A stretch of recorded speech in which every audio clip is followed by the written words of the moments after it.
रात्रीच्या वेळी कामावरून घरी जात असलेल्या महिलेच्या गळ्यातील दागिने धूम स्टाईलनं ओरबाडून नेले, परंतु धूम स्टाईलनं चोरी करणाऱ्या चोरांचा डाव मात्र फसला गेला।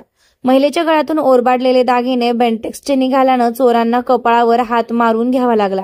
राहुरी फॅक्टरी येथे अशा घटना वारंवार घडत असून पोलिसांच्या दुर्लक्षामुळे कायदा सुव्यवस्था धोक्यात आली आहे। राहुरी फॅक्टरी येथील एक महिला सोमवार दिनांक 16 जून रोजी रात्री 10 वाजता कामावरून घरी जात असताना नर्सिंग होमच्या प्रवेशद्वारासमोर राहुरीकडून आलेल्या मोटरसायकलवरील 2 तरुणांनी धूम स्टाईलनं महिलेच्या गळ्यातील दागिने ओरबाडून घेतले। दागिने ओरबाडल्यानंतर या कोणताही आरडाओरडा केली नाही, कारण ते दागिने बेंटेक्सचे होते। मात्र या घटनेमुळे महिला मात्र घाबरून गेली आहे। त्या कुटुंबाशी संपर्क करून घडलेली माहिती दिली, तोपर्यंत धूम स्टाईलनं चोरी करणारे 2 तरुण कोल्हारच्या दिशेनं पसार झालेत। अशा घटना राहुरी फॅक्टरी येथे वारंवार घडत आहेत। रविवारी आठवडे बाजारातून मोबाईल चोरीचे प्रमाण वाढले असून आजपर्यंत अनेक चोरीच्या घटना त्याचा तपास अद्यापही लागलेला नाही। रात्रीच्या वेळी शतपावलीसाठी अनेक महिला घराबाहेर पडतात। त्यांच्या अंगावरील दागिने लुटण्याच्या घटना ताज्या असताना पोलीस मात्र या घटनांकडे सोयीस्कर दुर्लक्ष करीत आहेत।